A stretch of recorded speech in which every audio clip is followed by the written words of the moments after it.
I have adopted African children. They put two questions to me recently about the diversity of man's features. May I ask this to Grady?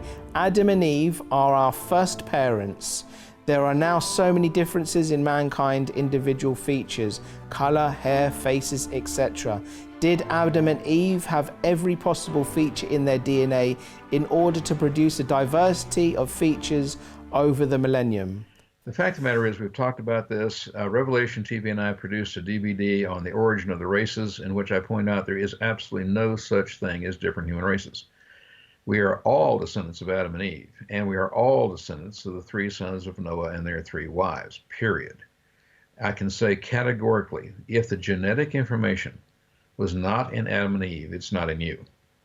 Now, what happens? We have one pair of human beings who were perfect as human beings, but they had the genetic information for every ethnic feature that we see today. Mm-hmm.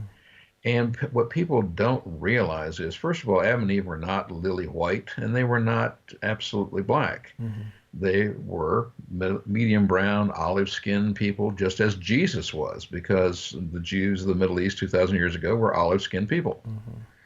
They were average, but they had a genetic material inside them that would allow to go lighter skinned, darker skinned, taller, shorter, big ears, big nose, little nose, different colors of hair, different colors of eyes.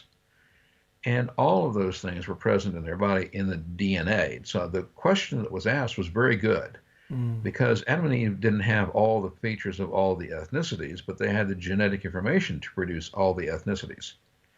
And those ethnicities come from the Tower of Babel experience, in which one homogeneous population, approximately 140,000 people, approximately 150 years after the flood, were divided by language barriers into 70 inbreeding populations. And the 70 inbreeding populations allowed for ethnic appearances. That what happens is that certain genetic information in a population is eliminated, meaning the tall people out-reproduce the short people, and eventually you have nothing but tall people. Mm-hmm. It eliminates the short people. In another population, the short people out-reproduce the tall people, eventually eliminating the genetic information for tall people. So this is nothing but ethnicity. Absolutely, the more we know about medicine and science, the more we can say that ethnic appearance is skin deep. We all have the same skin color. Mm-hmm. You know, we all have the same basic structure. That the appearances, now Cy is a magnificently human man, but he and I are not the same color. Oh, Grady, stop it now. oh no, I insist. And apparently your genes for hair on your head is much better than mine.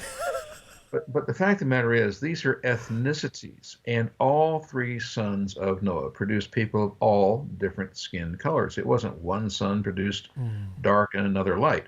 All three sons produced people of all skin colors. Now, on the DVD material that we have on that, we again produce with Revelation. It's available through our websites. That you can see both biblically and scientifically, we are one human race, and I think that you'll agree.